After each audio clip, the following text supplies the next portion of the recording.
So if you look at the figures, a lot of people has actually been affected by this virus, and People coming in, and then 3-4 days later, they are being pushed out to the morgue. The morgue is right in front of our lab. I do think life would come back to normal at some point. I don't really think that we will be able to go back to normal life. I have hope that life will go back to normal, but I don't believe that it will be back to normal soon.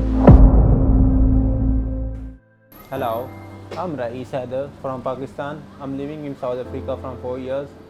I started this business before COVID, and then COVID came, and then I have to close my shop. And the COVID affected in 3-4 months. I never get anything. And then after COVID, I opened my shop, and I struggled a lot to get a customer because it was a COVID. So COVID thing that is damaged business a lot. So now it's slowly I'm picking up the shop.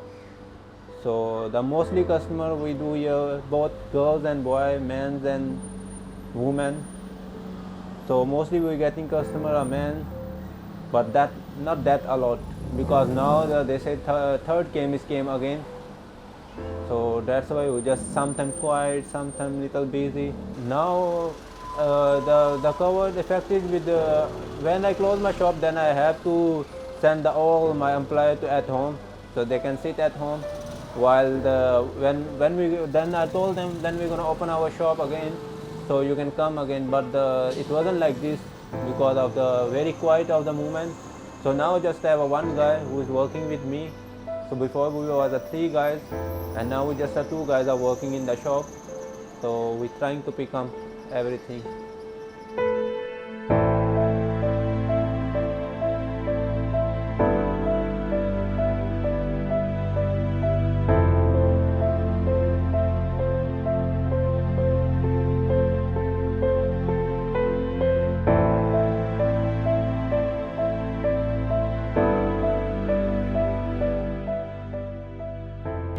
My name's Gabriella. I'm from a small town called Swellendam. I recently moved here about 2 years ago.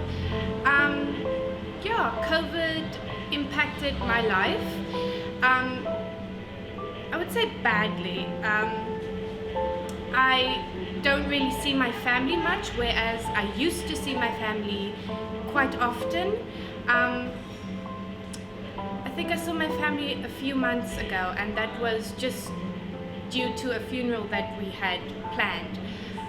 COVID impacted the restaurant quite badly. We had big tour groups from overseas coming, and then as COVID came about, it just stopped. So we had to cancel most of our tour groups that came out, and so after COVID we opened just for takeaways, and that was doing okay, but we made a loss because I would say most of our money comes from the big tour groups that come in. We are grateful for our local customers that keep coming back and help and support us where they can. My name is Nikki Jane Kyle, and my business is Legacy and Life Laser Clinic, which is based in Gardens, and I've also opened up recently in the Sandown estate in Bloberg. How has COVID regulations affected the relationship with my clients and my business? Well, obviously clients and people were very fearful of coming out, and also the fact that we weren't able to operate and conduct business as per usual affected our income, which meant that we had to think out of the box and think of other alternatives.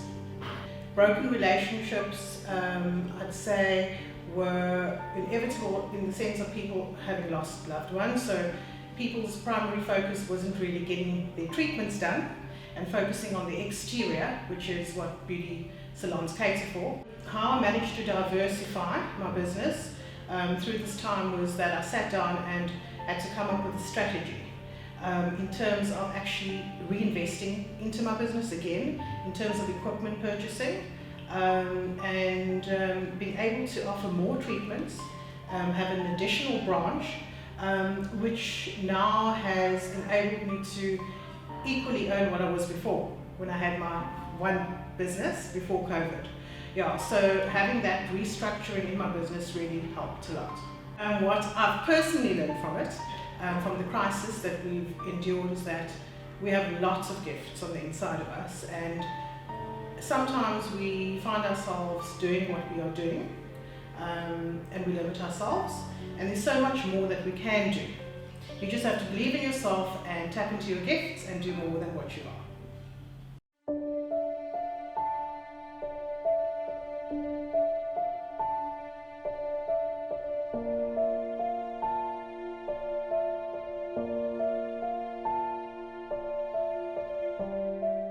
My name is Shanae Moorman. I have a brand.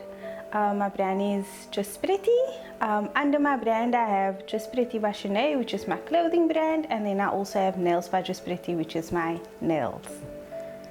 So the regulations hasn't really affected the business as much because I do have a very good relationship with all my clients, and this was obviously created before COVID even started. I do have my business for just under 4 years now, so I obviously do have a really great relationship with most of my clients. In the beauty industry, cleanliness was always a thing. So this is what we literally taught when we do study. So we needed to sanitize all our equipment, sanitize our clients, sanitize our workspace. These were all things that were already in place even before COVID came along. Wearing gloves and a mask, it depends on what treatments I used to do, but now, however, I do wear it all the time. I also have a sanitizing station when the clients walk in. I also make sure myself I'm wearing a mask, my clients are wearing masks. I have the sneeze guard shield up between myself and the client. I also have little rules in place where the client can come only by herself, like no kids, no extra friends coming along, no groups. Also, I have spoken to my clients, nobody's allowed to touch their phones during the appointment, and myself, because obviously I don't need to, because I need to be doing the nails. So thankful for my clients being so understanding. All of them actually obey the rules and things. Obviously it's for everybody's safety, so we kind of have to. I definitely learned to be more innovative, because nails and clothing is definitely my bread and butter. I would say nails more because there's obviously an everyday focus. I definitely learned I need to be more innovative. I can't just depend on that. So I started with the mask. That did amazing straight away. I also started selling like retail products in the salon. Obviously beauty products, like I did little hand sanitizers, I did cuticle oils and hand creams. Also, I didn't want it to be too far off from what I did, so I wanted it to complement my business. I also started selling the magnetic lashes, and those just did amazing from the get-go. Like, it just sold out literally. I was selling out every week. Every week I was ordering in stock, selling out stock. And I mean, I don't think it's a bad thing that I branched out a bit. I think it's a good thing. I feel like everybody can learn from, like, to be innovative.